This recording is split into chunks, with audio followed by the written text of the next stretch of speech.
Hi everyone, I hope you're all doing well. This is a video that was actually requested by Dagrenes.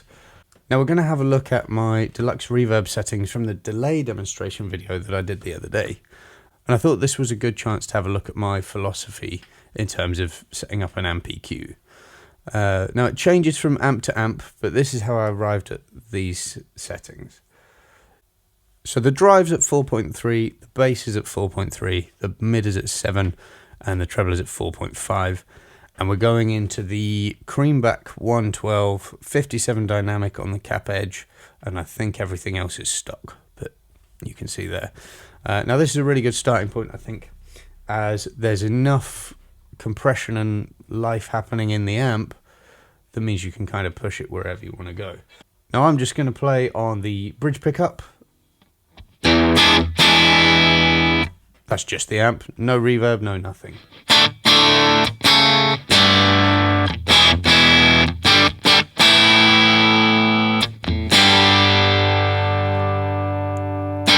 Now it's a nice balanced tone, there's bigness to it, it's not muddy, there's a zing on the top end and there's a fatness to the mid-range. Now what I wanted to do was have a look on this analyzer so we can see how the EQ actually comes into play. Now this is going to be a little bit fiddly to show you. We're not messing with the drive, we're just having a look at the EQ. Now I'm going to put pink noise through the settings that we have here. Now this is used to calibrate a lot of PA systems. It's a bit different to white noise. White noise can maybe sound a bit brighter, but pink noise will give us a really clear idea of what's happening here. So that's it, it's turned on. It shows you the general curve that we've got here. So we've got a bit of a dip between 5 and 800 hertz, and here's our kind of presence, the top end here. Now you need enough mid-range to be heard. Now this sound doesn't have nothing there. If I take the mid out completely, you can see there's a massive dip now, and that would actually struggle to be heard in a mix. Let's see what that sounds like.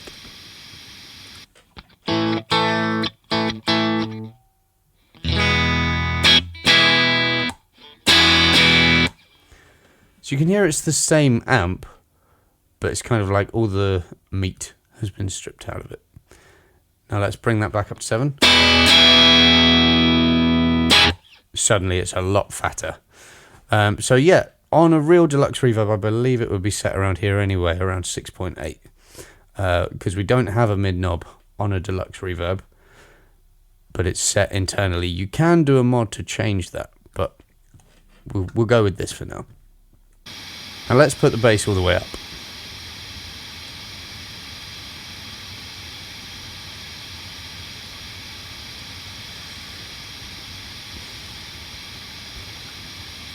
You can see there, we've now got a scoop around the mid-range.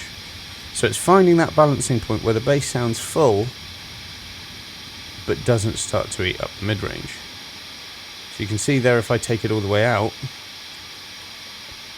there's now quite an even balance down here, but we've got a top end, what you'd perceive as a top end boost. Let's see what that sounds like.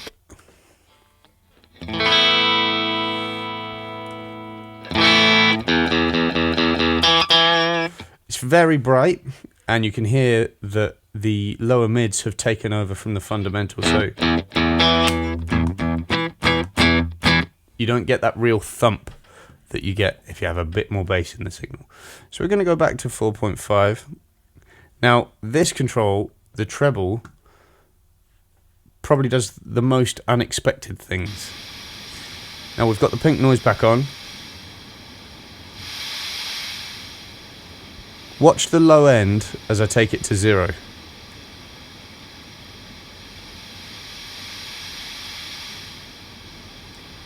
We actually get a slight boost. Treble's on full, we get less bass. Treble on 0, you see the bass bump up. Now let's see what that sounds like.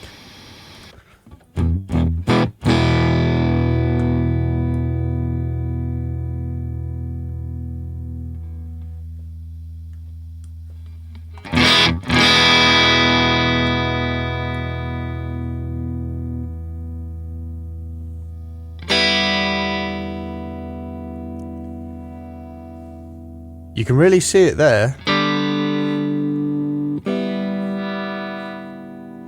We do get a slight boost in bass energy by turning the treble all the way down. So there's all these weird things that amps can do. So it's worth listening to the full sweep of each control and seeing what they contribute to the tone, because you might find something that you didn't realize an amp could do. Eric Johnson runs some of his EQ off, not just on his amp but also on the tube driver. So there's definite surprises to be had, but that's how I've set the amp.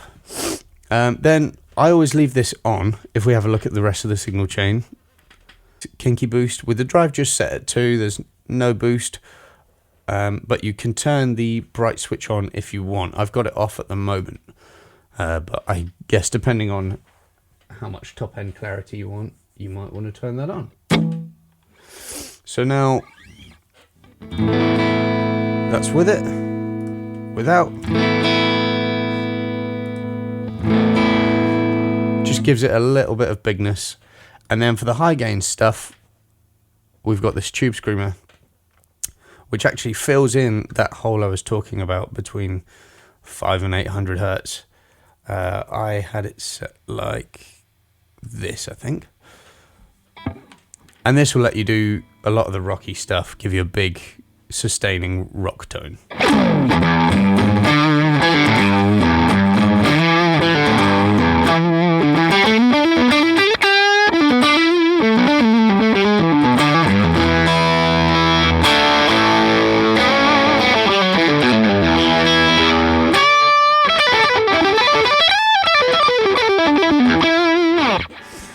So yeah, that's the preset. Let me know if you have any questions. I'll put it available for download. There'll be a link in the description. Let me know if there's any other tones you'd want to explore. Thanks for watching. I'll catch you in another video soon.